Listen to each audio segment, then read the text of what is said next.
Our third presenter is Joe Sassani of ElkosRx. Joe, you may begin. Hello, I'm Joe Sassani from ElkosRx. Thank you for the opportunity to introduce topical naltrexone that will be changing the standard of care for early stage diabetic wound healing. Our team is broadly based with representatives of pharma, basic science, and medicine.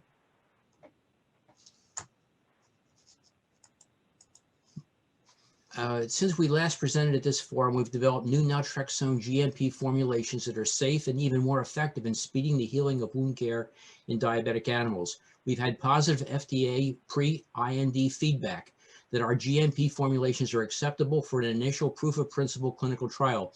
They request only one additional animal toxicity study, for which we've been awarded $200,000 at the recent QED competition.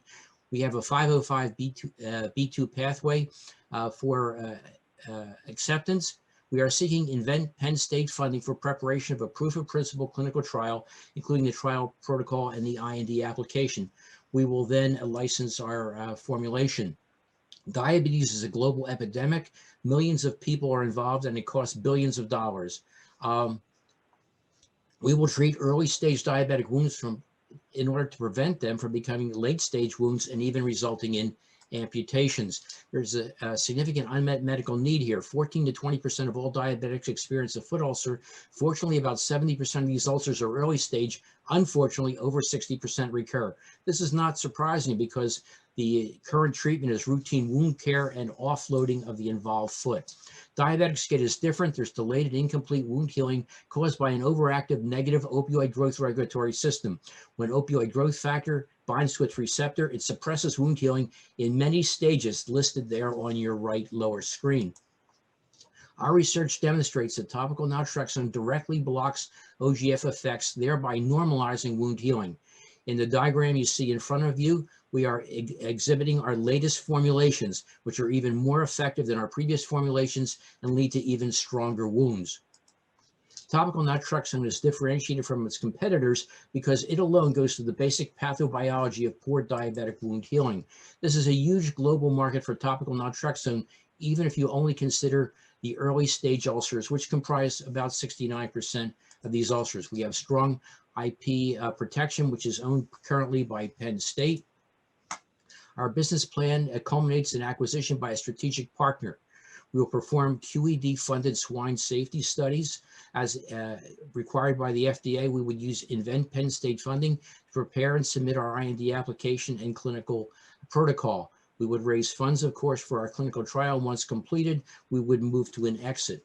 So therefore, with your support from Penn State, we can alleviate this suffering of literally millions of people who have diabetic foot ulcers. Thank you. Thank you, Joe. Very nice presentation. We will now start the Q&A with Alana. Alana, you can begin. Thank you, Joe. Certainly a very interesting market. You mentioned a number of different types of exits, and I just wanted to sort of clarify and get my mind around it. You were talking about an exit within 24 months, and you talked about licensing, and you also talked about exiting to a strategic partner. So are you thinking of licensing to a strategic partner and retaining those fees that would come from that, those licensing revenues? Or are you going to just sell the IP? What are you thinking? Well, obviously, if somebody comes to us tomorrow with a huge bag of money, we'll license it immediately. But anticipating that that will not occur, we'll probably license it to Elkos, who will be then charged with actual finding our final partner. Mark Lane, who is one of our... That's not Elkos? Who's we? Well, we being Penn State will license it to Elkos. Mark Lane, who would be the executive of that, has a considerable experience in bringing drugs to a market. Got it. Thank you. Sure.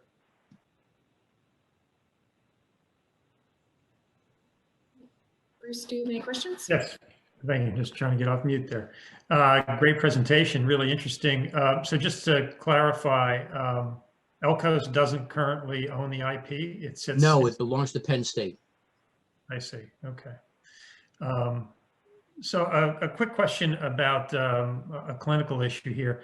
Diabetic foot ulcers are frequently coupled with peripheral arterial disease, very prevalent in patients with diabetes. And a core problem here is, of course, restriction of blood flow to the foot or lower leg because of the arterial problem.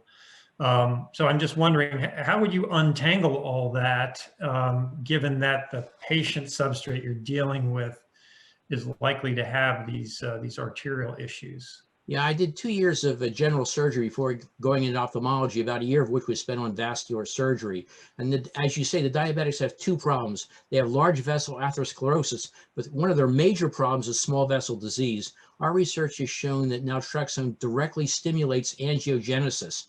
And so if we get these early stage ulcers where we can still have viable tissue around the ulcer, we can stimulate blood vessels to grow in. And this should probably contribute to the lack of what we believe will be a lack of recurrence of these ulcers. So we obviously can't address the atherosclerosis, but we can address the small vessel disease. Mm-hmm. And one last question. Obviously naltrexone is out there. You have some unique formulation. Can you just say a few words about how your IP addresses and protects that unique formulation? Yeah, we have broad-based protection that it really includes all types of wound healing, epithelial wound healing, et cetera. So it includes multiple, or I should say all formulations of the drug. So the IP protection is so broadly based that it covers what we're talking about. Okay, thank you. Thanks, Joe. I have a question about the competition, and maybe you hit on it a little bit earlier when you were talking about the the scientific merits of your product. But there's a lot that's being done in the space for wound healing. So, what exactly, in terms of like the functional output, is your product doing better than others? Well, for instance, one of the drugs is only good for angiogenesis. So that's one of the 7 or 8 individual areas of wound healing that are attacked by diabetes. We address all of those. And other formulations do one or the other. They address fibroblast proliferation. One is an adenosine monophosphate stimulator, et cetera. But this goes in other research we've done in dry eyes, for instance.